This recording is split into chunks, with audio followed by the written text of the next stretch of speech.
সেই মহান অলির গোলাম হওয়ার মুরিদ তো হইতে পারি নাই, কিছু আমল করতে পারি না, সময় পাই না যে গোলাম হওয়ার। কালকে রহমতের সময় আমার প্রাণটা ভরে গেছে, এত কষ্ট।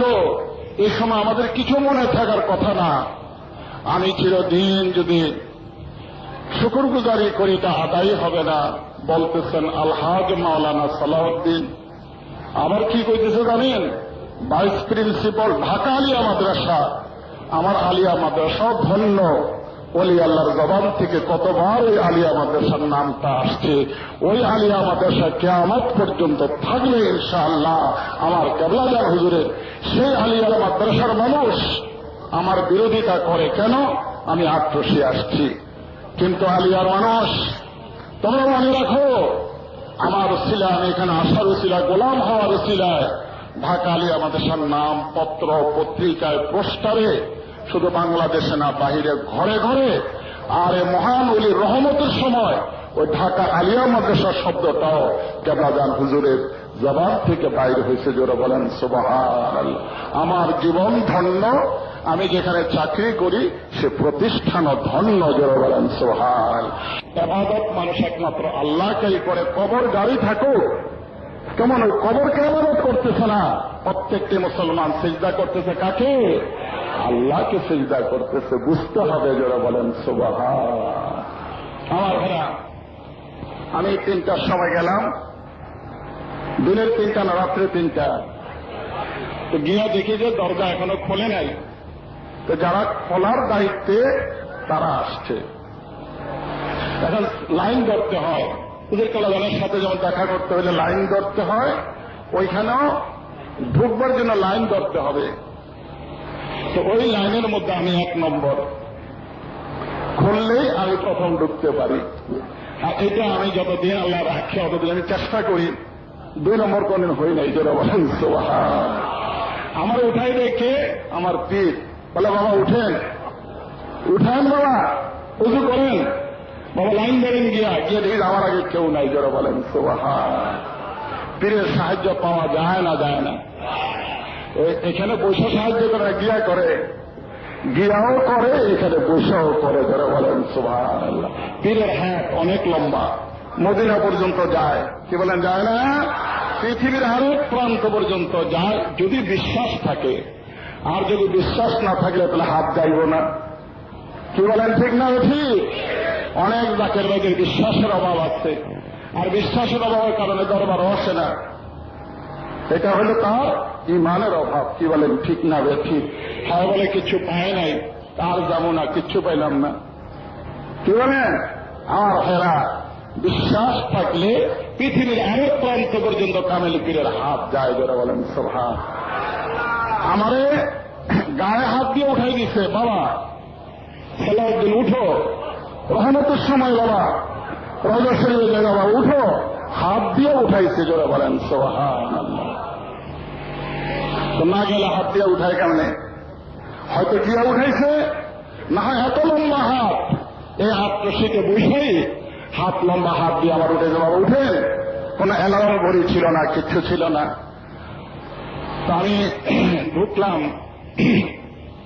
তো ঢুকবার পরে সেখানে যা আমল আল্লাহ পাক করাইল, করার পরে আমি যখন বাইর হইলাম তখন দেখি কদম মোবারকের দিকে। কার কদম?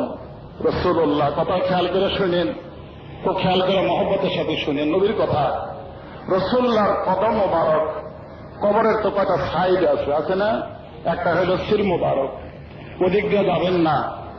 নবীর রওজা শরীফ মাথার দিকে যাবেন না। নবীর রওজা শরীফের পায়ের দিকে থাকলেই নিরাপদ। কি বলেন? ঠিক না? ঠিক। আর ডাইন দিকে আছে, বাম দিকে আছে। বলেন তো নবীজি কবর মোবারকে যে ওনার মাথা মোবারক, শির মোবারক কোন দিকে? আট্রশিতে বড় পীরাম্মা শুয়ে আছে, ছোট পীরাম্মা শুয়ে আছেন, বড় দুলাভাইজান শুয়ে আছেন বেহেশতের বাগানে। ওনাদের মাথা মোবারক কোন দিকে? উত্তর দিকে। আর কদম দক্ষিণ দিকে। আর চেহারা মোবারক পশ্চিম দিকে। কেবলামুখী রাখতে হয়। কেবলামুখীটা হলো আসল, এখন কেবলামুখী রাখতে হলে মাথা আপনার উত্তর দিকে দেওয়া লাগবে এবং ডাইন কাত কেমন দক্ষিণ দিকে দিয়েও কিন্তু কেবলামুখী করা যাবে, কিন্তু ডাইন কাইট হবে না, এটা বাম কাইট হবে। কি বলেন, ঠিক না? ঠিক। রসুলের নিয়ম দেখেন কত সুন্দর। এই জন্য আমরা উত্তর দিকে, আপনারা বলেন যে রসুল্লাহ সির মোবারক কোন দিকে? কোন দিকে? এক ভাই বলছেন পূব দিকে। কোন দিকে বলেন?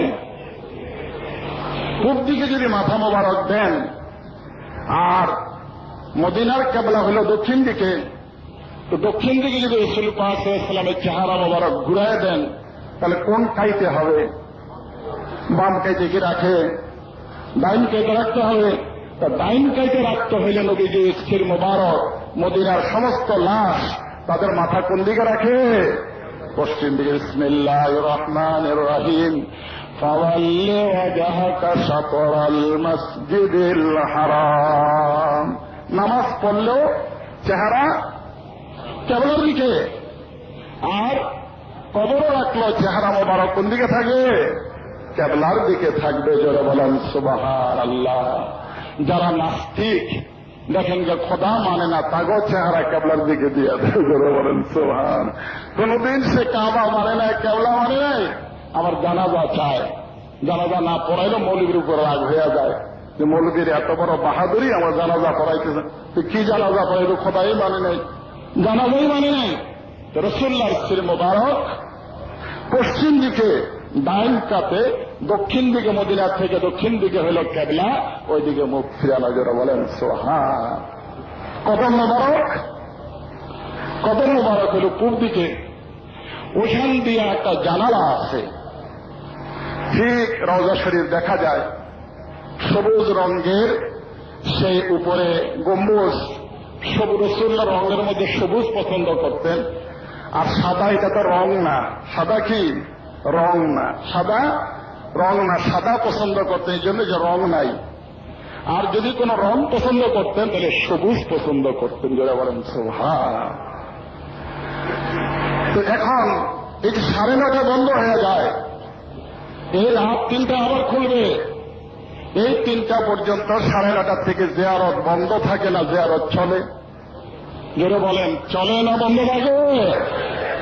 রাসূলুল্লাহ রওজা শরীফে শোয়াবার পরে আজ পর্যন্ত 1 সেকেন্ডের জন্য জিয়ারত বন্ধ হয় নাই, কিয়ামত পর্যন্ত বন্ধ হবে না। ওইটা আরেকটা কেবলা, মুরিদের যে পীরের দরবার একটা কেবলা কাবা। আর আল্লাহর ঘর বাইতুল্লাহ শরীফ, সেই ঘর তৈরি হওয়ার পরে আজ পর্যন্ত 1 মিনিটের জন্য তাওয়াফ বন্ধ হয় নাই, এবং কিয়ামত পর্যন্ত বন্ধ হবে না। তো মক্কা শরীফের ঘর 12 মাস সবসময় খোলা থাকে, এটার বন্ধ হয় না। আল্লাহর দরবার। জোরে বলেন সুবহান। যখন যাবেন খোলা পাবেন। আর মদিনার মসজিদে যাইতে হলে 9:30 পরে বন্ধ পাবেন, 3টার পরে আবার খুলবে। এই সময়টা কি করে মানুষ? আশেকে রসুল যারা ওই সময় যায়, এবং ওই সময় গিয়া সেখানে তাওয়াফ নাই, জিয়ারত আছে। আর মক্কা শরীফের তাওয়াফ আছে, ঘুরতে হয়। আল্লাহর ঘরের চারিদিকে মদিনাতে ঘুরতে হয় না, জিয়ারত এক জায়গায় দাঁড়ায়া। কদম মোবারকের দিক থেকে একটা বড় জানালা লাগছে, ওই জানালা বরাবর দাঁড়াইলে সে রওজা শরীফ দেখা যায়। তো আমি দেখি যে একটা হুইল চেয়ার। কি চেয়ার? হ্যাঁ, চিনেন তো? হুইল চেয়ার চিনেন না? কোন সময় ওই হুইল চেয়ারটা চেয়ার মোবারক হয়ে যায়। হুইল চেয়ার মোবারক, শুধু হুইল চেয়ার না, বাচ্চারা যখন হাঁটতে শিখে নাই, তখন এই বাচ্চাদের জন্য হুইল চেয়ার ব্যবহার হয়। হুইল চেয়ার যদি কোন আল্লাহর বন্ধু ওই হুইল চেয়ারে বসে, একদিনও যদি বসে, তখন এটা হুইল চেয়ার থাকে না, ওইটা হয়ে যায় হুইল চেয়ার মোবারক। যারা বলেন সুবহান। আমি নামাজ শেষ করে রহমতের পরে যখন বাইরে হইলাম, আমার বাইরা হঠাৎ করে দেখি একটা হুইল চেয়ার মোবারকের মধ্যে, এত সুন্দর হুইল চেয়ার, সোনা রূপা দিয়া বানানো হয়েছে। ওই হুইল চেয়ারের মধ্যে নবীজির সবচেয়ে পেয়ারা মানুষ, নবীজির সবচেয়ে লাডলা মানুষ, আপনার পীর আমার পীর খাজা বাবা ওই হুইল চেয়ারের মধ্যে বসে বসা নবীজিকে সালাম দিতে সরকার করে কাঁদতেছে।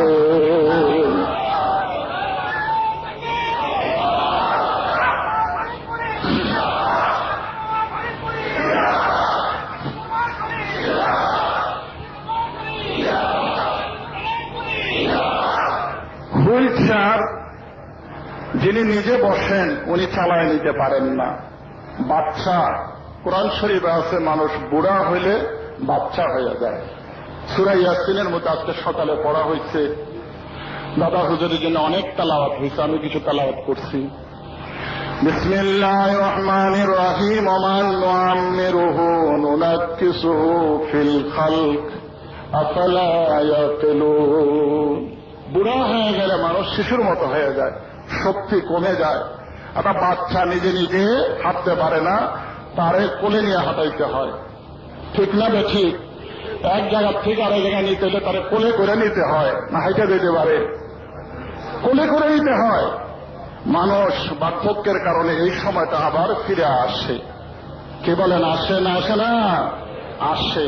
তখন বাবা কোলে করে নেয়, আর যখন বাবা বৃদ্ধ হয়ে যায় তখন ছেলেরা কোলে করে নেয়। যারা বলেন সুবহান। আহা, এই জন্য বলছে ছেলেদেরকে, তোমার বাবা যখন বুড়া হয়ে যায় তখন মনে করবা তোমার আরেকটা ছোট সন্তান। যারা বলেন সুবহান। তার উপরে বিরক্ত হইও না। ফালা তাকুল লাহুমা উফফিন ওয়ালা তানহারহুমা ওয়াকুল লাহুমা কাওলান কারীমা।